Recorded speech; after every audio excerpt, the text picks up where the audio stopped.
ਸਤਿ ਸ਼੍ਰੀ ਅਕਾਲ ਦੋਸਤੋ, welcome to doorstep education point. ਉਮੀਦ ਕਰਦਾ ਤੁਸੀਂ ਸਭ ਬਹੁਤ ਹੀ ਵਧੀਆ ਹੋਣੇ ਆ। ਅੱਜ ਦੀ ਵੀਡੀਓ ਵਿੱਚ ਅਸੀਂ ਜਿਹੜੇ ਪਾਠ ਨੂੰ ਪੜ੍ਹਨ ਜਾ ਰਹੇ ਹਾਂ, ਜਿਸ ਦਾ ਨਾਮ ਹੈ ਡਾਈਵਰਸਿਟੀ ਐਂਡ ਡਿਸਕ੍ਰਿਮੀਨੇਸ਼ਨ। ਪੰਜਾਬੀ ਵਿੱਚ ਕਹਿ ਸਕਦੇ ਹੋ ਵਿਭਿੰਨਤਾ ਅਤੇ ਵਿਤਕਰਾ। ਵਿਭਿੰਨਤਾ ਹੁੰਦੀ ਕੀ ਹੈ, ਆਪਣੇ ਭਾਰਤ ਵਿੱਚ ਕਿਵੇਂ ਪਾਈ ਜਾਂਦੀ ਹੈ, ਸਾਰੀਆਂ ਗੱਲਾਂ ਦੀ ਡਿਸਕਸ਼ਨ ਆਪਾਂ ਕੱਲ ਕਰ ਚੁੱਕੇ ਹਾਂ। ਅੱਜ ਆਪਾਂ ਥੋੜ੍ਹਾ ਜਿਹਾ ਹੋਰ ਡਿਟੇਲ ਵਿੱਚ ਸਮਝਣ ਦੀ ਕੋਸ਼ਿਸ਼ ਕਰਾਂਗੇ ਇਹਨਾਂ ਟੌਪਿਕਸ ਨੂੰ। ਸੋ ਸ਼ੁਰੂਆਤ ਕਰਦੇ ਹਾਂ ਜੀ ਅੱਜ ਦੀ ਆਪਣੀ ਵੀਡੀਓ ਦੀ। ਇਹ ਜਿਹੜੀ ਵੀਡੀਓ ਹੈਗੀ ਆ 6th ਕਲਾਸ ਦੀ NCERT ਦੀ ਜਿਹੜੀ ਸਿਵਿਕਸ ਦੀ ਕਿਤਾਬ ਹੈਗੀ ਆ, ਉਹਦੇ ਵਿੱਚੋਂ ਲਿਆ ਗਿਆ ਪਾਠ ਹੈ। ਐਂਡ ਅੱਜ ਦੀ ਵੀਡੀਓ ਆਪਣੇ PS TET CTET ਐਸਪੀਰੈਂਟਸ ਲਈ ਕਾਫੀ ਜ਼ਿਆਦਾ ਇੰਪੋਰਟੈਂਸ ਰੱਖਦੀ ਹੈ, ਕਿਉਂਕਿ ਐਗਜ਼ਾਮ ਦੇ ਵਿੱਚ ਇਸ ਟੌਪਿਕ ਦੇ ਵਿੱਚੋਂ ਵੀ ਕਾਫੀ ਸਾਰੇ ਪ੍ਰਸ਼ਨ ਵੇਖਣ ਨੂੰ ਮਿਲਦੇ ਨੇ। ਸੋ ਮੇਰੇ ਵੱਲੋਂ ਕੋਸ਼ਿਸ਼ ਕੀਤੀ ਜਾਊਗੀ ਕਿ ਮੈਂ ਤੁਹਾਨੂੰ ਸਾਰੇ ਟੌਪਿਕਸ ਜਾਂ ਫਿਰ ਜਿੰਨਾ ਵੀ ਕੰਟੈਂਟ ਇਹਦੇ ਵਿੱਚ ਦਿੱਤਾ ਗਿਆ ਹੈ, ਸਿੰਪਲੀਫਾਈਡ ਤਰੀਕੇ ਨਾਲ, ਵਧੀਆ ਤਰੀਕੇ ਨਾਲ ਸਮਝਾਵਾਂ, ਤਾਂ ਜੋ ਤੁਹਾਨੂੰ ਸਾਰੇ ਟੌਪਿਕ ਜਿਹੜੇ ਹੈਗੇ ਆ ਜੀ ਕਲੀਅਰ ਹੋ ਜਾਣ। ਸੋ ਸ਼ੁਰੂਆਤ ਕਰਦੇ ਹਾਂ ਅੱਜ ਦੀ ਆਪਣੀ ਵੀਡੀਓ ਦੀ। ਚੈਨਲ 'ਤੇ ਨਵੇਂ ਹੋ, ਚੈਨਲ ਨੂੰ ਅਜੇ ਵੀ ਸਬਸਕ੍ਰਾਈਬ ਨਹੀਂ ਕੀਤਾ ਹੈ ਤਾਂ ਸਬਸਕ੍ਰਾਈਬ ਬਟਨ 'ਤੇ ਪ੍ਰੈਸ ਕਰਿਓ ਐਂਡ ਬੈਲ ਆਈਕਨ 'ਤੇ ਵੀ ਪ੍ਰੈਸ ਕਰ ਲਿਓ। ਪਾਠ ਦਾ ਕੀ ਨਾਮ ਸੀ? ਡਾਇਵਰਸਿਟੀ ਐਂਡ ਡਿਸਕ੍ਰਿਮੀਨੇਸ਼ਨ, ਵਿਭਿੰਨਤਾ ਅਤੇ ਵਿਤਕਰਾ। ਸਭ ਤੋਂ ਪਹਿਲਾਂ ਆਪਾਂ ਡਾਇਵਰਸਿਟੀ ਨੂੰ ਦੁਬਾਰਾ ਤੋਂ ਸਮਝਣ ਦੀ ਕੋਸ਼ਿਸ਼ ਕਰਦੇ ਹਾਂ। ਇੱਥੇ ਮੈਂ ਕੁਝ ਨੋਟਸ ਵੀ ਲਿਖੇ ਹੋਏ ਆ ਜਿਹੜੇ ਕਿ ਐਗਜ਼ਾਮ ਪੁਆਇੰਟ ਆਫ ਵਿਊ ਤੋਂ ਇੰਪੋਰਟੈਂਟ ਹੋ ਸਕਦੇ ਆ। ਸਭ ਤੋਂ ਪਹਿਲਾਂ ਗੱਲ ਕਹੀ ਗਈ ਹੈ ਕਿ ਆਪਣੇ ਪੂਰੇ ਭਾਰਤ ਵਿੱਚ ਤੁਹਾਨੂੰ ਲਗਭਗ 8 ਧਰਮ ਵੇਖਣ ਨੂੰ ਮਿਲਦੇ ਹੈਗੇ ਆ। 8 ਜਿਹੜੇ ਧਰਮ ਹੈਗੇ ਆ ਸਾਰੇ ਲਗਭਗ ਆ ਜਾਂਦੇ ਧਰਮ ਦੇ ਵਿੱਚ, ਕਿ ਸਾਰੇ ਹੀ ਧਰਮ ਪ੍ਰੈਕਟਿਸ ਕੀਤੇ ਜਾਂਦੇ ਆ ਆਪਣੇ ਭਾਰਤ ਵਿੱਚ। ਭਾਵ ਇਹ ਕਿ ਹਰੇਕ ਧਰਮ ਦਾ ਜਿਹੜਾ ਵਿਅਕਤੀ ਹੈਗਾ ਆ ਤੁਹਾਨੂੰ ਆਪਣੇ ਭਾਰਤ ਦੇਸ਼ ਵਿੱਚ ਵੇਖਣ ਨੂੰ ਮਿਲੇਗਾ। ਫਿਰ ਵੀ 1600 ਤੋਂ ਵੱਧ ਜਿਹੜੀਆਂ ਮਾਤ ਭਾਸ਼ਾਵਾਂ ਨੇ ਉਹ ਤੁਹਾਨੂੰ ਵੇਖਣ ਨੂੰ ਮਿਲਦੀਆਂ ਨੇ। ਐਂਡ 100 ਤੋਂ ਵੱਧ ਜਿਹੜੇ ਨਾਚ ਹੈਗੇ ਆ, ਡਾਂਸ ਫਾਰਮ ਹੈਗੀਆਂ ਆ, ਇਹ ਵੀ ਤੁਹਾਨੂੰ ਵੇਖਣ ਨੂੰ ਮਿਲਦੀਆਂ ਨੇ।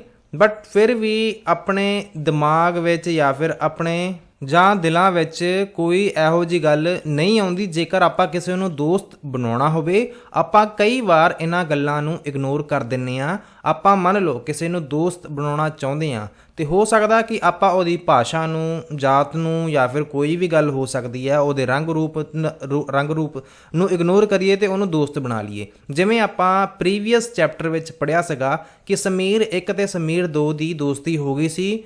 ਦੋਨੋਂ ਸਮੀਰ ਅਲੱਗ-ਅਲੱਗ ਧਰਮਾਂ ਨੂੰ ਬਿਲੋਂਗ ਕਰਦੇ ਸੀਗੇ। ਭਾਸ਼ਾਵਾਂ ਦਾ ਗਿਆਨ ਵੀ ਦੋਨਾਂ ਦਾ ਅਲੱਗ-ਅਲੱਗ ਸੀਗਾ। ਐਂਡ ਇੱਕ ਸਕੂਲ ਜਾਂਦਾ ਸੀ, ਇੱਕ ਸਕੂਲ ਨਹੀਂ ਜਾਂਦਾ ਸੀ, ਇੱਕ ਅਖਬਾਰ ਵੇਚਦਾ ਸੀਗਾ, ਇੱਕ ਪੜ੍ਹਦਾ ਸੀ, ਬਟ ਫਿਰ ਵੀ ਉਹ ਦੋਸਤ ਬਣ ਗਏ ਸੀਗੇ। ਸੋ ਆਪਾਂ ਇਹਨੂੰ ਕਹਿ ਸਕਦੇ ਹਾਂ ਕਿ ਇੰਨੀ ਜ਼ਿਆਦਾ ਵਿਭਿੰਨਤਾ ਹੋਣ ਦੇ ਬਾਅਦ ਵੀ ਆਪਾਂ ਜੇ ਦੋਸਤ ਬਣਾਉਣੇ ਚਾਹੁੰਦੇ ਹਾਂ ਤਾਂ ਆਪਾਂ ਦੋਸਤ ਬਣਾ ਸਕਦੇ ਹਾਂ।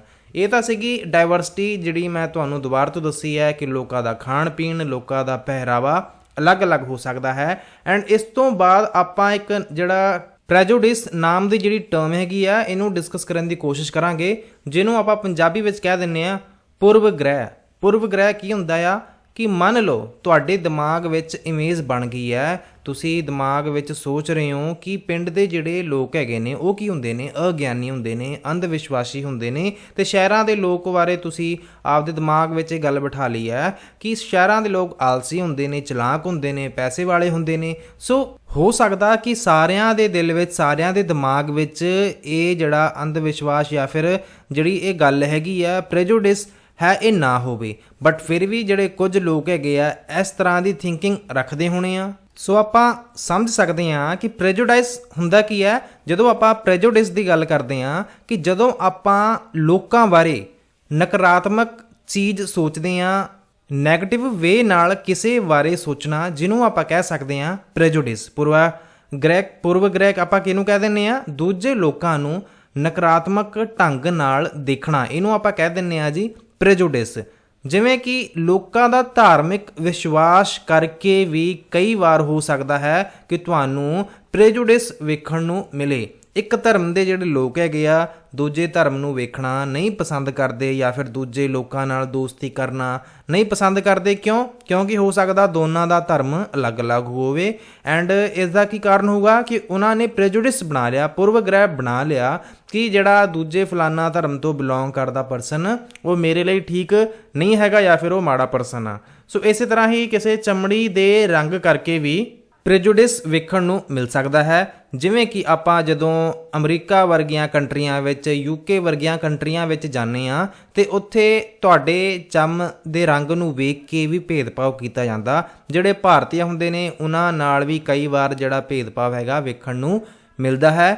ਅੱਜ ਦੇ ਟਾਈਮ ਵਿੱਚ ਵੀ ਇਸ ਤਰ੍ਹਾਂ ਦਾ ਜਿਹੜਾ ਤੁਹਾਨੂੰ ਬਿਹੇਵੀਅਰ ਹੈਗਾ ਆ ਗੋਰਿਆਂ ਦਾ, ਇਹ ਤੁਹਾਨੂੰ ਵੇਖਣ ਨੂੰ ਮਿਲੇਗਾ। ਸੋ ਚਮੜੀ ਦੇ ਰੰਗ ਕਰਕੇ ਵੀ ਉਹਨਾਂ ਨੇ ਪ੍ਰੈਜੁਡਿਸ ਬਣਾਇਆ ਹੋਇਆ ਕਿ ਲੋਕਾਂ, ਜਿਹੜੇ ਦੂਜੇ ਲੋਕ ਹੁੰਦੇ ਨੇ, ਨਕਾਰਾਤਮਕ ਢੰਗ ਨਾਲ ਆਪਾਂ ਨੂੰ ਵੇਖਦੇ ਹੈਗੇ ਆ। ਇਸੇ ਤਰ੍ਹਾਂ ਹੋ ਸਕਦਾ ਕਿਸੇ ਖੇਤਰ ਤੋਂ, ਮੰਨ ਲਓ ਕਿ ਕੋਈ ਫਲਾਨਾ ਪਰਸਨ ਨੇਪਾਲ ਤੋਂ ਆਇਆ ਜਾਂ ਫਿਰ ਕਹਿ ਸਕਦੇ ਹਾਂ ਕਿ ਨਾਰਥ ਈਸਟਰਨ ਸਟੇਟਸ ਤੋਂ ਆਇਆ, ਅਤੇ ਕਈ ਵਾਰ ਜਿਹੜੇ ਆਪਣੇ ਭਾਰਤੀ ਲੋਕ ਹੁੰਦੇ ਨੇ ਜਿਹੜੇ ਕਿ ਇੱਕੋ ਦੇਸ਼ ਦੇ ਨਿਵਾਸੀ ਨੇ, ਬਟ ਫਿਰ ਵੀ ਕਈ ਵਾਰ ਉਹਨਾਂ ਨਾਲ ਜਿਹੜਾ ਭੇਦਭਾਵ ਹੈਗਾ ਆ ਕੀਤਾ ਜਾਂਦਾ, ਕਿਉਂਕਿ ਉਹਨਾਂ ਨੂੰ ਲੱਗਦਾ ਆ ਕਿ ਇਹ ਪਤਾ ਨਹੀਂ ਕਿੱਥੋਂ ਆਏ ਆ। ਇਸੇ ਤਰ੍ਹਾਂ ਹੀ ਕਈ ਵਾਰ ਕੱਪੜਿਆਂ ਨੂੰ ਲੈ ਕੇ ਵੀ ਜਿਹੜਾ ਪ੍ਰੈਜੁਡਿਸ ਹੈਗਾ ਆ, ਪੂਰਵ ਗ੍ਰਹਿ, ਇਹ ਤੁਹਾਨੂੰ ਵੇਖਣ ਨੂੰ ਮਿਲਦਾ ਹੈ। ਸੋ ਉਮੀਦ ਕਰਦਾ ਪ੍ਰੈਜੁਡਿਸ ਨਾਮ ਦੀ ਜਿਹੜੀ ਟਰਮ ਹੈਗੀ ਆ ਇਹ ਤੁਹਾਨੂੰ ਕਲੀਅਰ ਹੋ ਗਈ ਹੋਣੀ ਆ। ਪ੍ਰੈਜੁਡਿਸ ਟਰਮ ਤੋਂ ਬਾਅਦ ਆਪਾਂ ਡਿਸਕਸ ਕਰਦੇ ਹਾਂ ਸਟੀਰੀਓਟਾਈਪਸ ਜਿਹੜੀ ਟਰਮ ਹੈਗੀ ਆ। ਸਟੀਰੀਓਟਾਈਪਸ ਆਪਾਂ ਰੂੜੀਵਾਦੀ ਵਿਚਾਰ ਨੂੰ ਕਹਿ ਦਿੰਦੇ ਹਾਂ, ਜਿਹੜੇ ਕਿ ਪੁਰਾਣੇ ਟਾਈਮ ਦੇ ਜਿਹੜੇ ਵਿਚਾਰ ਕਹਿ ਸਕਦੇ ਹਾਂ। ਜਿਵੇਂ ਕਿ ਅੱਜ ਕੱਲ੍ਹ ਆਪਾਂ ਕੀ ਕਹਿੰਦੇ ਹਾਂ, ਈਵਨ ਪਹਿਲਾਂ ਵਾਲੇ ਟਾਈਮ ਦੇ ਵਿੱਚ ਵੀ ਕਹਿੰਦੇ ਆ ਕਿ ਵੀ ਜਿਹੜੇ ਲੜਕੇ ਹੁੰਦੇ ਆ ਰੋਂਦੇ ਨਹੀਂ, ਲੜਕੇ ਬਹਾਦਰ ਹੁੰਦੇ ਹਨ। ਮਤਲਬ ਇਹ ਇੱਕ ਇਮੇਜ ਬਣਾ ਦਿੱਤੀ ਗਈ ਹੈ ਨਾ ਕਿ ਜੇਕਰ ਕੋਈ ਜਿਹੜਾ ਬੋਏ, ਬੇਬੀ ਬੋਏ ਡਿੱਗ ਪਵੇ ਤੇ ਉਹਨੂੰ ਇਹ ਕਹਿ ਕੇ ਹੌਸਲਾ ਦਿੱਤਾ ਜਾਂਦਾ ਕਿ ਤੂੰ ਕਿਉਂ ਰੋ ਰਿਹਾ, ਤੂੰ ਤਾਂ ਮੁੰਡਾ ਹੈਗਾ ਆ। ਈਵਨ ਉਹਦੇ ਸੱਟ ਲੱਗੀ ਹੋਵੇ, ਉਹਨੂੰ ਬਹੁਤ ਜ਼ਿਆਦਾ ਪੇਨ ਹੋ ਰਹੀ ਹੋਵੇ, ਬਟ ਫਿਰ ਵੀ ਉਸ ਬੱਚੇ ਨੂੰ ਇਹ ਗੱਲਾਂ ਸੁਣਨ ਨੂੰ ਮਿਲਦੀਆਂ ਨੇ। ਸੋ ਇਹਨੂੰ ਆਪਾਂ ਕੀ ਕਹਿ ਦਿੰਦੇ ਹਾਂ, ਇਹਨੂੰ ਆਪਾਂ ਸਟੀਰੀਓਟਾਈਪਸ ਕਹਿ ਦਿੰਦੇ ਹਾਂ, ਰੂੜੀਵਾਦੀ ਵਿਚਾਰ ਕਹਿ ਦਿੰਦੇ ਹਾਂ। ਇਹਦਾ ਮਤਲਬ ਇਹ ਆ ਕਿ to fix people into one image, to fix someone into one image, ਕਿ ਆਪਾਂ ਕਿਸੇ ਪਰਸਨ ਨੂੰ ਇੱਕ ਇਮੇਜ ਵਿੱਚ ਫਿਕਸ ਕਰਨ ਦੀ ਕੋਸ਼ਿਸ਼ ਕਰਦੇ ਹਾਂ ਕਿ ਤੇਰੇ ਲਈ ਇਹ ਕੰਮ ਨਹੀਂ ਹੈਗਾ ਜਾਂ ਫਿਰ ਤੇਰੇ ਲਈ ਹੀ ਇਹ ਕੰਮ ਹੈਗਾ ਆ। ਸਟੀਰੀਓਟਾਈਪਸ ਪੋਜ਼ਿਟਿਵ ਵੀ ਹੋ ਸਕਦਾ, ਸਟੀਰੀਓਟਾਈਪ ਨੈਗੇਟਿਵ ਵੀ ਹੋ ਸਕਦਾ। ਜਿਵੇਂ ਕਿ ਪ੍ਰੈਜੁਡਿਸ ਸੀ, ਪ੍ਰੈਜੁਡਿਸ ਆਪਾਂ ਮੇਨਲੀ ਨੈਗੇਟਿਵ ਬਿਹੇਵੀਅਰ ਨੂੰ ਹੀ ਕਹਿੰਦੇ ਆ ਕਿ ਜੇਕਰ ਤੁਹਾਡੇ ਦਿਲ ਵਿੱਚ, ਦਿਮਾਗ ਵਿੱਚ ਕਿਸੇ ਪ੍ਰਤੀ, ਉਹਦੇ ਕਲਰ ਨੂੰ ਲੈ ਕੇ, ਉਹਦੇ ਖੇਤਰ ਨੂੰ ਲੈ ਕੇ, ਉਹਦੇ ਕੱਪੜਿਆਂ ਨੂੰ ਲੈ ਕੇ, ਉਹਦੇ ਧਾਰਮਿਕ ਵਿਸ਼ਵਾਸ ਨੂੰ ਲੈ ਕੇ ਤੁਹਾਡੇ ਮਨ ਵਿੱਚ ਕੋਈ ਗਲਤ ਵਿਚਾਰ ਆ ਰਿਹਾ, ਨੈਗੇਟਿਵ ਵਿਚਾਰ ਆ ਰਿਹਾ, ਇਹਨੂੰ ਆਪਾਂ ਪ੍ਰੈਜੁਡਿਸ ਕਹਿ ਸਕਦੇ ਹਾਂ। ਸਟੀਰੀਓਟਾਈਪਸ ਆਪਾਂ ਰੂੜੀਵਾਦੀ ਵਿਚਾਰ ਨੂੰ ਕਹਿੰਦੇ ਆ ਕਿ ਜਿਹੜੀ ਕਿ ਇੱਕ ਇਮੇਜ ਵਿੱਚ ਆਪਾਂ ਲੋਕਾਂ ਨੂੰ ਫਿਕਸ ਕਰ ਦਿੱਤਾ ਹੋਇਆ। ਐਂਡ ਕਈ ਵਾਰ ਪ੍ਰੈਜੁਡਿਸ ਕਰਕੇ ਆਪਾਂ ਕੀ ਕਰਦੇ ਹਾਂ, ਆਪਾਂ ਲੋਕਾਂ ਦੀਆਂ ਜਿਹੜੇ ਸਪੈਸ਼ਲ ਟੈਲੈਂਟ ਜਾਂ ਫਿਰ ਉਹਨਾਂ ਦੀ ਕੋਈ ਸਕਿੱਲ ਹੋ ਸਕਦਾ, ਗੁਣ ਹੋ ਸਕਦਾ, ਆਪਾਂ ਉਹਨਾਂ ਗੁਣਾਂ ਨੂੰ ਇਗਨੋਰ ਕਰ ਦਿੰਦੇ ਹਾਂ। ਆਪਾਂ ਪਹਿਲਾਂ ਹੀ ਇਮੇਜ ਬਣਾ ਲਈ ਹੁੰਦੀ ਹੈ ਕਿ ਜਿਹੜਾ ਫਲਾਨਾ ਪਰਸਨ ਹੈਗਾ ਆ ਉਹਦੇ ਵਿੱਚ ਤਾਂ ਇਹ ਹੋ ਹੀ ਨਹੀਂ ਸਕਦਾ, ਉਹ ਕਰ ਹੀ ਨਹੀਂ ਸਕਦਾ। ਇੱਕ ਐਗਜ਼ਾਮਪਲ ਦੇ ਥਰੂ ਮੈਂ ਸਮਝਾਉਣ ਦੀ ਕੋਸ਼ਿਸ਼ ਕਰਦਾ। ਮੰਨ ਲਓ ਤੁਸੀਂ ਕੰਪਨੀ ਵਿੱਚ ਜੌਬ ਦੇ ਰਹੇ ਹੋ, ਤੁਸੀਂ ਆਪਣੇ ਮਨ ਵਿੱਚ, ਦਿਮਾਗ ਵਿੱਚ ਵਿਚਾਰ ਬਣਾਇਆ ਹੋਇਆ ਕਿ ਜਿਹੜੇ ਫੀਮੇਲ ਕੈਂਡੀਡੇਟਸ ਹੈਗੇ ਆ ਉਹ ਇਸ ਜੌਬ ਲਈ ਪ੍ਰੋਪਰ ਨਹੀਂ ਹੈਗੇ, ਉਹ ਇਸ ਜੌਬ ਨੂੰ ਨਹੀਂ ਕਰ ਸਕਦੇ। ਅਤੇ ਜਿੰਨੀਆਂ ਫੀਮੇਲ ਕੈਂਡੀਡੇਟਸ ਆਉਂਦੀਆਂ ਨੇ ਤੁਸੀਂ ਉਹਨਾਂ ਦੀ ਇੰਟਰਵਿਊ ਲਈ ਤਾਂ ਹੈ, ਬਟ ਪ੍ਰੋਪਰ ਤਰੀਕੇ ਨਾਲ ਨਹੀਂ ਲਈ, ਅਤੇ ਬਾਅਦ ਵਿੱਚ ਤੁਸੀਂ ਇਸ ਸਟੀਰੀਓਟਾਈਪ ਕਰਕੇ ਉਹਨਾਂ ਨੂੰ ਜੌਬ ਨਹੀਂ ਦਿੱਤੀ। ਸੋ ਇਹ ਤੁਸੀਂ ਕੀ ਕਰ ਰਹੇ ਹੋ, ਇਹ ਤੁਸੀਂ ਡਿਸਕ੍ਰਿਮੀਨੇਸ਼ਨ ਕਰ ਰਹੇ ਹੋ ਔਨ ਦ ਬੇਸਿਸ ਆਫ ਸਟੀਰੀਓਟਾਈਪਸ। ਰੂੜੀਵਾਦੀ ਵਿਚਾਰ ਕਰਕੇ ਤੁਸੀਂ ਕਿਸੇ ਪਰਸਨ ਲਈ ਜਿਹੜੀ ਇਮੇਜ ਬਣਾਈ ਹੋਈ ਹੈ, ਇਹਨੂੰ ਤੁਸੀਂ ਸਟੀਰੀਓਟਾਈਪਸ ਕਹਿ ਦਿੰਦੇ ਹੋ। Hope so prejudice term and stereotype term ਬਾਰੇ ਤੁਹਾਨੂੰ ਸਾਰਿਆਂ ਨੂੰ ਕਲੀਅਰ ਹੋ ਗਿਆ ਹੋਊਗਾ। ਹੁਣ ਅਸੀਂ ਗੱਲ ਕਰਦੇ ਹਾਂ ਇਨਇਕੁਐਲਿਟੀ ਐਂਡ ਡਿਸਕ੍ਰਿਮੀਨੇਸ਼ਨ ਦੀ, ਕਿ ਅਸਮਾਨਤਾ ਅਤੇ ਵਿਤਕਰਾ। ਵਿਤਕਰਾ ਦੀ ਮੈਂ ਹੁਣੇ ਇੱਕ ਉਦਾਹਰਣ ਦਿੱਤੀ ਸੀਗੀ ਕਿ ਜਦੋਂ ਤੁਸੀਂ ਪ੍ਰੈਜੁਡਿਸ ਨੂੰ ਲੈ ਕੇ ਜਾਂ ਫਿਰ ਕਹਿ ਸਕਦੇ ਹਾਂ ਕਿ ਸਟੀਰੀਓਟਾਈਪ ਨੂੰ ਲੈ ਕੇ ਤੁਸੀਂ ਕਿਸੇ ਪਰਸਨ ਨਾਲ ਬਿਹੇਵ ਕਰਦੇ ਹੋ, ਉਹਨੂੰ ਆਪਾਂ ਡਿਸਕ੍ਰਿਮੀਨੇਸ਼ਨ ਕਹਿੰਦੇ ਹਾਂ। ਜਿਵੇਂ ਮੈਂ ਇੱਥੇ ਐਗਜ਼ਾਮਪਲ ਦਿੱਤੀ ਸੀਗੀ, ਲੜਕੇ ਰੋਂਦੇ ਨਹੀਂ, ਲੜਕੇ ਬਹਾਦਰ ਹੁੰਦੇ ਨੇ, ਜਿਹੜੇ ਘਰਾਂ ਦੇ ਜਿਹੜੇ ਕੰਮ ਹੁੰਦੇ ਨੇ ਉਹ ਸਿਰਫ ਲੜਕੀਆਂ ਲਈ ਹੁੰਦੇ ਆ। ਜਿਵੇਂ ਅੱਜ ਕੱਲ੍ਹ ਕਿਹਾ ਜਾਂਦਾ ਕਿ ਜਿਹੜਾ ਟੀਚਿੰਗ ਪ੍ਰੋਫੈਸ਼ਨ ਹੈ ਉਹ ਸਿਰਫ ਮੈਡਮਾਂ ਲਈ ਹੁੰਦਾ ਆ। ਜਿਵੇਂ ਕਿ ਮੈਂ ਜਦੋਂ B.Ed ਕਰਦਾ ਹੁੰਦਾ ਸੀਗਾ, ਉੱਥੇ ਮੇਰੇ ਇੱਕ ਟੀਚਰ ਨੇ ਕਿਹਾ ਕਿ, ਮਤਲਬ ਵੈਸੇ ਮੈਨੂੰ ਤਾਂ ਨਹੀਂ ਕਿਹਾ ਸੀ, ਕਲੈਕਟਿਵਲੀ ਸਾਰੀ ਕਲਾਸ ਨੂੰ ਕਿਹਾ। ਉੱਥੇ ਗਿਣਤੀ ਦੇ 100 ਬੱਚੇ ਹੁੰਦੇ ਸੀਗੇ ਮੇਰੇ ਕਾਲਜ ਵਿੱਚ ਜਦੋਂ ਮੈਂ B.Ed ਕਰਦਾ ਹੁੰਦਾ ਸੀ, ਅਤੇ ਉੱਥੇ ਇੱਕ ਟੀਚਰ ਨੇ ਕਿਹਾ ਕਿ ਜਿਹੜਾ ਟੀਚਿੰਗ ਪ੍ਰੋਫੈਸ਼ਨ ਹੈਗਾ ਆ ਇਹ ਮੁੰਡਿਆਂ ਲਈ ਹੈ ਹੀ ਨਹੀਂ। ਈਵਨ ਉਹ ਆਪ ਵੀ ਮੇਲ ਸੀਗਾ ਅਤੇ ਉਹਨੇ ਗੱਲ ਕਹੀ, ਕਹਿੰਦਾ ਟੀਚਿੰਗ ਪ੍ਰੋਫੈਸ਼ਨ ਕੁੜੀਆਂ ਲਈ ਹੀ ਹੈਗਾ ਆ, ਮੁੰਡਿਆਂ ਲਈ ਹੈ ਨਹੀਂ। ਮਤਲਬ ਉਹਦੇ ਦਿਮਾਗ ਵਿੱਚ ਵੀ ਇੱਕ ਕੀ ਬਣਿਆ ਹੋਇਆ, ਉਹਦੇ ਦਿਮਾਗ ਵਿੱਚ ਵੀ ਇੱਕ ਸਟੀਰੀਓਟਾਈਪ ਬਣਿਆ ਹੋਇਆ। ਸੋ ਇਸੇ ਤਰ੍ਹਾਂ ਹੀ ਹੋਰ ਵੀ ਕਾਫੀ ਸਾਰੇ ਸਟੀਰੀਓਟਾਈਪ ਜਿਹੜੇ ਹੈਗੇ ਆ ਲੋਕਾਂ ਦੇ ਦਿਮਾਗ ਵਿੱਚ ਬਣੇ ਹੁੰਦੇ ਆ। ਸੋ ਇਹਨੂੰ ਆਪਾਂ ਕੀ ਕਹਿੰਦੇ ਆ, ਇਹਨੂੰ ਆਪਾਂ ਸਟੀਰੀਓਟਾਈਪ ਕਹਿੰਦੇ ਆ, ਰੂੜੀਵਾਦੀ ਵਿਚਾਰ ਕਹਿ ਦਿੰਦੇ ਆ। ਐਂਡ ਜਦੋਂ ਆਪਾਂ ਪ੍ਰੇਜੁਡਿਸ ਨੂੰ ਧਿਆਨ ਵਿੱਚ ਰੱਖ ਕੇ, ਪ੍ਰੇਜੁਡਿਸ ਨੂੰ ਧਿਆਨ ਵਿੱਚ ਰੱਖਣ ਤੋਂ ਬਾਅਦ ਜਾਂ ਫਿਰ ਸਟੀਰੀਓਟਾਈਪ ਨੂੰ ਧਿਆਨ ਵਿੱਚ ਰੱਖ ਕੇ ਦੂਜੇ ਲੋਕਾਂ ਨਾਲ ਭੇਦਭਾਵ ਕਰਦੇ ਹਾਂ, ਇਹਨੂੰ ਆਪਾਂ ਕਹਿ ਸਕਦੇ ਹਾਂ ਡਿਸਕ੍ਰਿਮੀਨੇਸ਼ਨ ਜਾਂ ਫਿਰ ਵਿਤਕਰਾ। ਹੁਣ ਆਪਾਂ ਗੱਲ ਕਰ ਲੈਂਦੇ ਹਾਂ ਕਿ ਇਨਇਕੁਐਲਿਟੀ ਤੇ ਡਿਸਕ੍ਰਿਮੀਨੇਸ਼ਨ ਹੁੰਦੀ ਕੀ ਹੈ। ਇਨਇਕੁਐਲਿਟੀ ਕੀ ਹੈ? ਬੜੀ ਸਿੰਪਲ ਜੀ ਗੱਲ ਹੈਗੀ ਆ। ਜੇ ਕੋਈ ਅਮੀਰ ਗਰੀਬ ਹੈਗਾ ਆ, ਉਹਨੂੰ ਆਪਾਂ ਇਨਇਕੁਅਲ ਜਾਂ ਫਿਰ ਇਨਇਕੁਐਲਿਟੀ ਕਹਿ ਸਕਦੇ ਹਾਂ। ਕੋਈ ਜ਼ਰੂਰੀ ਨਹੀਂ ਅਮੀਰੀ ਗਰੀਬੀ ਵਿੱਚ ਹੀ ਇਨਇਕੁਐਲਿਟੀ ਵੇਖਣ ਨੂੰ ਮਿਲ ਸਕਦੀ ਹੈ। ਇਨਇਕੁਐਲਿਟੀ ਦਿਮਾਗੀ ਮਾਮਲੇ ਵਿੱਚ ਵੀ ਹੋ ਸਕਦੀ ਹੈ। ਕੋਈ ਕਲਾਸ ਵਿੱਚ ਬੱਚਾ ਬੜਾ ਇੰਟੈਲੀਜੈਂਟ ਹੈਗਾ ਆ, ਇੱਕ ਬੱਚਾ ਬੜਾ ਹੀ ਸਲੋ ਲਰਨਰ ਹੈ, ਸੋ ਉਹਦੇ ਵਿੱਚ ਵੀ ਆਪਾਂ ਕਹਿ ਸਕਦੇ ਹਾਂ ਕਿ ਇਹਨਾਂ ਵਿੱਚ ਇਨਇਕੁਐਲਿਟੀ ਵੇਖਣ ਨੂੰ ਮਿਲਦੀ ਹੈ। ਇਨਇਕੁਐਲਿਟੀ ਆਉਂਦੀ ਕਿਉਂ ਹੈ? ਕਿਉਂਕਿ ਹੋ ਸਕਦਾ ਦੋਨਾਂ ਨੂੰ ਸੇਮ ਓਪਰਚੁਨਿਟੀਜ਼ ਨਾ ਮਿਲੀਆਂ ਹੋਣ।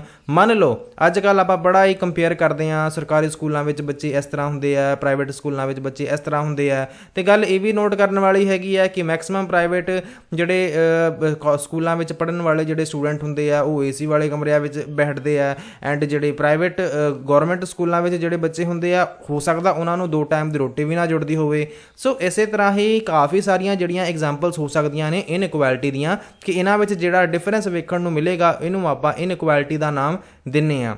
ਇਸੇ ਤਰ੍ਹਾਂ ਹੀ ਡਿਸਕ੍ਰਿਮੀਨੇਸ਼ਨ ਜਿਹੜਾ ਹੈਗਾ ਆ, ਡਿਸਕ੍ਰਿਮੀਨੇਸ਼ਨ ਵਿਤਕਰਾ, ਜਦੋਂ ਤੁਸੀਂ ਕਿਸੇ ਨਾਲ ਨੈਗੇਟਿਵ ਤਰੀਕੇ ਨਾਲ ਡਿਸਕ੍ਰਿਮੀਨੇਟ ਕਰਦੇ ਹੋ ਕਿਸੇ ਪਰਸਨ ਨੂੰ, ਇਹਨੂੰ ਆਪਾਂ ਡਿਸਕ੍ਰਿਮੀਨੇਸ਼ਨ ਦਾ ਨਾਮ ਦਿੰਦੇ ਹਾਂ। ਇੱਥੇ ਲਿਖਿਆ ਵੀ ਹੋਇਆ, ਜਦੋਂ ਲੋਕ ਆਪਣੇ ਪ੍ਰੈਜੁਡਿਸਿਸ ਤੇ ਕੰਮ ਕਰਦੇ ਹੋ ਜਾਂ ਫਿਰ ਸਟੀਰੀਓਟਾਈਪਸ ਤੇ ਕੰਮ ਕਰਦੇ ਹੋ, ਇਹਨੂੰ ਤੁਸੀਂ ਕਹਿ ਦਿੰਦੇ ਹੋ, ਇਹਦੇ ਕਰਕੇ ਤੁਹਾਨੂੰ ਡਿਸਕ੍ਰਿਮੀਨੇਸ਼ਨ ਵੇਖਣ ਨੂੰ ਮਿਲਦਾ ਹੈਗਾ ਆ।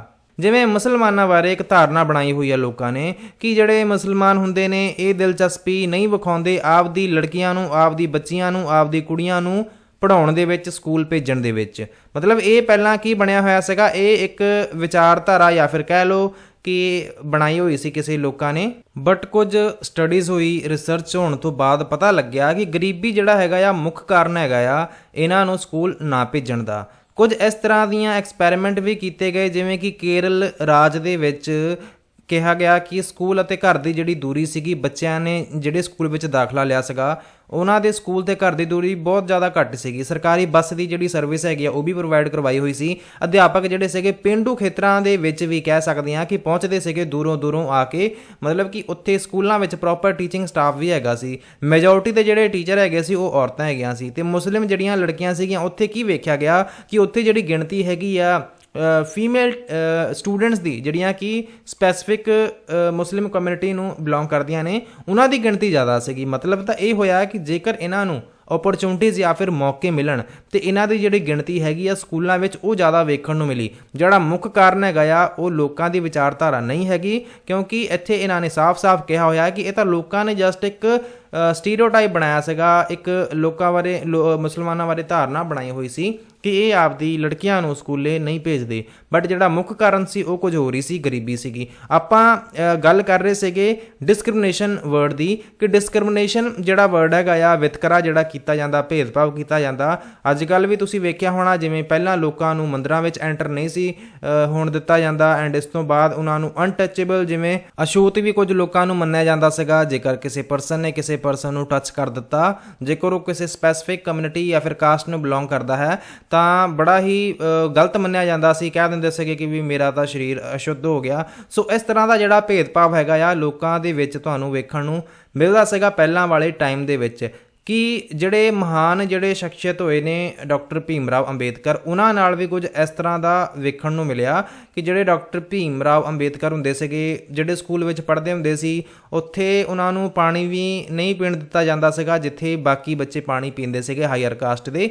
ਐਂਡ ਹੋਰ ਵੀ ਕਾਫੀ ਸਾਰੀਆਂ ਗੱਲਾਂ ਨੇ, ਜਿਵੇਂ ਬਾਕੀ ਬੱਚੇ ਜੇ ਕਿਤੇ ਬੈਠਦੇ ਸੀਗੇ, ਦਰੀ ਤੇ ਬੈਠ ਗਏ, ਟਾੜ ਪੱਟੀ ਤੇ ਬੈਠ ਗਏ, ਬਟ ਇਹਨਾਂ ਨੂੰ ਥੱਲੇ ਬਿਠਾ ਦਿੱਤਾ ਜਾਂਦਾ ਸੀ। ਸੋ ਕਈ ਵਾਰ ਇਹਨਾਂ ਨੂੰ ਕਲਾਸ ਵਿੱਚ ਐਂਟਰ ਵੀ ਨਹੀਂ ਹੋਣ ਦਿੱਤਾ ਜਾਂਦਾ ਸੀਗਾ। ਕਹਿੰਦੇ ਸੀਗੇ ਕਿ ਤੁਸੀਂ ਕਲਾਸ ਦੇ ਬਾਹਰ ਰਹਿ ਕੇ ਹੀ ਜਿਹੜਾ ਪਾਠ ਹੈਗਾ ਆ ਸੁਣੋ। ਸੋ 1901 ਦੀ ਗੱਲ ਹੈਗੀ ਆ, ਉਮਰ ਇਹਨਾਂ ਦੀ 9 ਸਾਲ ਸੀਗੀ। ਇਹ ਆਪਣੇ ਚਚੇਰੇ ਭਰਾਵਾਂ ਨਾਲ ਕੋਰੇਗਾਂਵ ਗਏ ਸੀਗੇ ਆਪਣੇ ਪਿਤਾ ਜੀ ਨੂੰ ਮਿਲਣ। ਤੇ ਪਿਤਾ ਜੀ ਨੂੰ ਜਦੋਂ ਮਿਲਣ ਗਏ ਸਟੇਸ਼ਨ ਤੇ ਵੇਟ ਕਰਨ ਲੱਗ ਗਏ। ਸਟੇਸ਼ਨ ਤੇ ਵੇਟ ਕਰਦੇ ਕਰਦੇ ਇਹਨਾਂ ਨੇ ਕੱਪੜੇ ਬੜੇ ਚੰਗੇ ਪਾਏ ਹੋਏ ਸੀਗੇ, ਬੋਲਚਾਲ ਵੀ ਬੜੀ ਵਧੀਆ ਲੱਗ ਰਹੀ ਸੀਗੀ। ਤੇ ਸਟੇਸ਼ਨ ਮਾਸਟਰ ਇਹਨਾਂ ਕੋਲ ਆਇਆ, ਬੜੇ ਵਧੀਆ ਤਰੀਕੇ ਨਾਲ ਇਹਨਾਂ ਨੂੰ ਵੇਖਿਆ, ਕਹਿੰਦਾ ਕਿ ਇਹਨਾਂ ਨੇ ਤਾਂ ਕੱਪੜੇ ਬੜੇ ਸੋਹਣੇ ਪਾਏ ਆ। ਉਹਨੂੰ ਲੱਗਿਆ ਕਿ ਸ਼ਾਇਦ ਇਹ ਹਾਇਰ ਕਾਸਟ ਦੇ ਲੋਕ ਹੋਣੇ ਆ।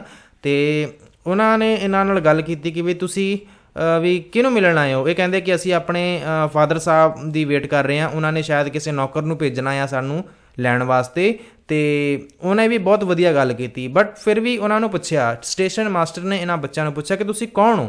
ਮਤਲਬ ਉਹਨਾਂ ਨੇ ਸਿੱਧੀ ਕਾਸਟ ਹੀ ਪੁੱਛ ਲਈ ਕਿ ਵੀ ਤੁਸੀਂ ਕੀ ਹੈਗੇ ਹੋ। ਤੇ ਇਹਨਾਂ ਨੇ ਦੱਸਿਆ ਕਿ ਅਸੀਂ ਮਹਾਰ ਜਾਤੀ ਨਾਲ ਸੰਬੰਧ ਰੱਖਦੇ ਹਾਂ। ਜਦੋਂ ਉਹਨਾਂ ਨੇ ਦੱਸਿਆ ਕਿ ਅਸੀਂ ਮਹਾਰ ਜਾਤੀ ਨਾਲ ਸੰਬੰਧ ਰੱਖਦੇ ਹਾਂ, ਉਸ ਟਾਈਮ ਮਹਾਰਾਸ਼ਟਰ ਦੇ ਵਿੱਚ ਕਹਿ ਲਓ ਕਿ ਇਹ ਜਿਹੜੀ ਕਾਸਟ ਹੈਗੀ ਸੀ ਉਸ ਟਾਈਮ ਦੇ ਵਿੱਚ ਅਛੂਤ ਮੰਨਿਆ ਜਾਂਦਾ ਸੀਗਾ, ਅਨਟੱਚੇਬਲ ਮੰਨਿਆ ਜਾਂਦਾ ਸੀ। ਬਟ ਜਦੋਂ ਇਹ ਗੱਲ ਸਟੇਸ਼ਨ ਮਾਸਟਰ ਨੇ ਸੁਣੀ ਤੇ ਉਹਦਾ ਜਿਹੜਾ ਬਿਹੇਵੀਅਰ ਸੀਗਾ ਬੜਾ ਹੀ ਬਦਲ ਗਿਆ। ਬਿਹੇਵੀਅਰ ਬਦਲਣ ਦੇ ਕਰਕੇ ਉਹ ਉੱਥੋਂ ਚਲਾ ਗਿਆ। ਜਦੋਂ ਸਟੇਸ਼ਨ ਮਾਸਟਰ ਉੱਥੋਂ ਚਲਾ ਗਿਆ ਤੇ ਬਾਅਦ ਵਿੱਚ ਇਹਨਾਂ ਨੇ ਵੇਟ ਕਰ ਰਹੇ ਸੀਗੇ ਆਪਦੇ ਫਾਦਰ ਸਾਹਿਬ ਦੀ। ਫਾਦਰ ਸਾਹਿਬ ਇਹਨਾਂ ਦੇ ਆਏ ਨਹੀਂ। ਫਿਰ ਇਹ ਕਹਿੰਦੇ ਕਿ ਚਲੋ ਅਸੀਂ ਜਿਹੜੀ ਬਲਦ ਗੱਡੀ ਹੁੰਦੀ ਆ ਉਹਦੇ ਤੇ ਹੀ ਚੱਲ ਜਾਵਾਂਗੇ। ਤੇ ਬਲਦ ਗੱਡੀ ਦੇ ਜਿਹੜੇ ਲੋਕ ਸੀਗੇ ਉਹ ਵੀ ਇਹਨਾਂ ਨੂੰ ਕਈ ਵਾਰ ਲਿਜਾਣ ਲਈ ਰਾਜ਼ੀ ਨਹੀਂ ਹੁੰਦੇ, ਕਿਉਂਕਿ ਅਨਟੱਚੇਬਲ ਹੋਣ ਕਰਕੇ ਵੀ ਇਹਨਾਂ ਨਾਲ ਵਿਤਕਰਾ ਕੀਤਾ ਜਾਂਦਾ, ਜਾਂ ਫਿਰ ਕਹਿ ਸਕਦੇ ਹਾਂ ਡਿਸਕ੍ਰਿਮੀਨੇਟ ਉਹਨਾਂ ਵੱਲੋਂ ਵੀ ਕੀਤਾ ਜਾਂਦਾ ਹੈ। ਸੋ ਇਹ ਗੱਲਾਂ ਤੁਹਾਨੂੰ ਵੇਖਣ ਨੂੰ ਮਿਲਦੀਆਂ ਨੇ। ਕਈ ਵਾਰ ਇਹਨਾਂ ਵੱਲੋਂ ਗੱਲ ਕਹੀ ਗਈ ਕਿ ਜੇਕਰ ਇਹ ਬਲਦ ਗੱਡੀ ਦੇ ਡਬਲ ਪੈਸੇ ਦੇਣ ਨੂੰ ਵੀ ਤਿਆਰ ਹੁੰਦੇ ਸੀ ਨਾ, ਫਿਰ ਵੀ ਉਹਨਾਂ ਵੱਲੋਂ ਨਹੀਂ ਲੈ ਕੇ ਜਾਇਆ ਜਾਂਦਾ ਸੀ। ਸੋ ਇਹ ਗੱਲ ਤੁਸੀਂ ਸਮਝ ਗਏ ਹੋਣੇ ਆ। ਡਾਕਟਰ ਭੀਮ ਰਾਓ ਅੰਬੇਦਕਰ ਦਾ ਜਿਹੜਾ ਜਨਮ ਹੈਗਾ 1891 ਦੇ ਵਿੱਚ ਇਹਨਾਂ ਦਾ ਜਨਮ ਹੋਇਆ ਸੀ। 1956 ਵਿੱਚ ਇਹਨਾਂ ਦੀ ਡੈਥ ਹੋਈ ਸੀਗੀ। ਸੰਵਿਧਾਨ ਦਾ ਪਿਤਾਮਾ ਇਹਨਾਂ ਨੂੰ ਕਿਹਾ ਜਾਂਦਾ ਆ। ਦਲਿਤ ਭਾਈਚਾਰੇ ਦੀ ਹੱਕਾਂ ਲਈ ਇਹਨਾਂ ਨੇ ਬਹੁਤ ਜ਼ਿਆਦਾ ਲੜਾਈ ਲੜੀ। ਜਿਵੇਂ ਕਿ ਪਹਿਲਾਂ ਵਾਲੀ ਟਾਈਮ ਦੇ ਵਿੱਚ ਲੋਕਾਂ ਨੂੰ ਮੰਦਰਾਂ ਵਿੱਚ ਪ੍ਰਵੇਸ਼ ਕਰਨ ਨਹੀਂ ਸੀ ਦਿੱਤਾ ਜਾਂਦਾ, ਤੇ ਇਹਨਾਂ ਨੇ ਕੋਸ਼ਿਸ਼ ਕੀਤੀ ਕਿ ਜਿਹੜੇ ਦਲਿਤ ਜਿਹੜੇ ਲੋਕ ਹੈਗੇ ਆ ਇਹਨਾਂ ਨੂੰ ਮੰਦਰਾਂ ਵਿੱਚ ਪ੍ਰਵੇਸ਼ ਕਰਵਾਇਆ ਜਾਵੇ। ਇਹਨਾਂ ਨੇ ਹੋਰ ਵੀ ਮੋਟੀਵੇਟ ਕੀਤਾ ਕਿ ਤੁਸੀਂ ਵੱਧ ਤੋਂ ਵੱਧ ਜਿਹੜੇ ਸਰਕਾਰੀ ਅਦਾਰੇ ਹੈਗੇ ਆ, ਜਾਂ ਫਿਰ ਜਿਹੜੀ ਸਰਕਾਰੀ ਫੈਸਿਲਿਟੀਜ਼ ਦਿੱਤੀਆਂ ਜਾਂਦੀਆਂ, ਜਾਂ ਫਿਰ ਸਰਕਾਰੀ ਨੌਕਰੀਆਂ ਹੈਗੀਆਂ ਆ, ਇਹਦੇ ਵਿੱਚ ਪਾਰਟਿਸਿਪੇਟ ਕੀਤਾ ਜਾਵੇ। ਇਸੇ ਤਰ੍ਹਾਂ ਹੀ ਇਹਨਾਂ ਨੇ ਹੋਰ ਵੀ ਲੋਕਾਂ ਦੇ ਹੱਕਾਂ ਲਈ ਲੜਾਈ ਲੜੀ। ਐਂਡ ਇਸ ਤੋਂ ਇਲਾਵਾ ਇਹ ਪਹਿਲੇ ਵਿਅਕਤੀ ਸੀਗੇ ਆਪਦੇ ਪਿੰਡ ਦੇ ਵਿੱਚ ਜਾਂ ਫਿਰ ਆਪਦੀ ਕਾਸਟ ਤੋਂ ਜਿਨ੍ਹਾਂ ਨੇ ਯੂਨੀਵਰਸਿਟੀ ਲੈਵਲ ਤੱਕ ਦੀ ਸਾਰੀ ਪੜ੍ਹਾਈ ਕੀਤੀ ਸੀਗੀ। ਐਂਡ ਇਹਨਾਂ ਨੇ ਬਾਅਦ ਵਿੱਚ ਬੁੱਧ ਧਰਮ ਅਪਣਾ ਲਿਆ ਸੀਗਾ, ਕਿਉਂਕਿ ਬੁੱਧ ਧਰਮ ਦੇ ਵਿੱਚ ਉਸ ਟਾਈਮ ਦੇ ਵਿੱਚ ਕੋਈ ਵੀ ਭੇਦਭਾਵ ਨਹੀਂ ਸੀ ਕੀਤਾ ਜਾਂਦਾ, ਸਾਰੇ ਇੱਕੋ ਸਮਾਨ ਹੁੰਦੇ ਸੀਗੇ। ਸੋ ਪ੍ਰਭਾਵਿਤ ਹੋ ਕੇ ਇਹਨਾਂ ਨੇ ਬੁੱਧ ਧਰਮ ਅਪਣਾ ਲਿਆ ਸੀਗਾ। 1947 ਤੋਂ ਬਾਅਦ ਦੀ ਜੇ ਮੈਂ ਗੱਲ ਕਰਾਂ ਤਾਂ ਉਸ ਟਾਈਮ ਦੇ ਵਿੱਚ, ਕਿਉਂਕਿ ਲੋਕਾਂ ਦੇ ਵਿੱਚ ਨੋ ਡਾਊਟ ਕਿ ਜਦੋਂ ਆਜ਼ਾਦੀ ਦੀ ਲੜਾਈ ਲੜਨੀ ਸੀਗੀ ਲੋਕ ਇਕੱਠੇ ਹੋ ਜਾਂਦੇ ਸੀਗੇ, ਬਟ ਫਿਰ ਵੀ ਜਿਹੜਾ ਇੱਕ ਡਿਫਰੈਂਸ ਵੇਖਣ ਨੂੰ ਮਿਲਦਾ ਸੀਗਾ ਲੋਕਾਂ ਦੇ ਵਿੱਚ, ਉਹਨੂੰ ਇਗਨੋਰ ਨਹੀਂ ਕੀਤਾ ਜਾ ਸਕਦਾ। ਤੇ ਜਿਹੜੇ ਲੀਡਰ ਸੀਗੇ ਜਦੋਂ ਉਹਨਾਂ ਨੇ ਵੇਖਿਆ ਕਿ ਹੁਣ ਤਾਂ ਚਲੋ ਆਪਾਂ ਆਜ਼ਾਦ ਹੋ ਚੁੱਕੇ ਹਾਂ ਤੇ ਹੁਣ ਆਪਾਂ ਜਿਹੜੀ ਸਮਾਨਤਾ ਹੈਗੀ ਆ ਉਹ ਕਿਵੇਂ ਲੈ ਕੇ ਆਵਾਂਗੇ, ਕਿਉਂਕਿ ਬਹੁਤ ਜ਼ਿਆਦਾ ਅਸਮਾਨਤਾ ਲੋਕਾਂ ਵਿੱਚ ਹੈਗੀ ਸੀ। ਲੋਕ ਇੱਕ ਦੂਜੇ ਨਾਲ ਭੇਦਭਾਵ ਕਰਦੇ ਸੀਗੇ, ਚੰਗੇ ਤਰੀਕੇ ਨਾਲ ਇੱਕ ਦੂਜੇ ਨੂੰ ਟਰੀਟ ਨਹੀਂ ਕਰਦੇ ਸੀਗੇ।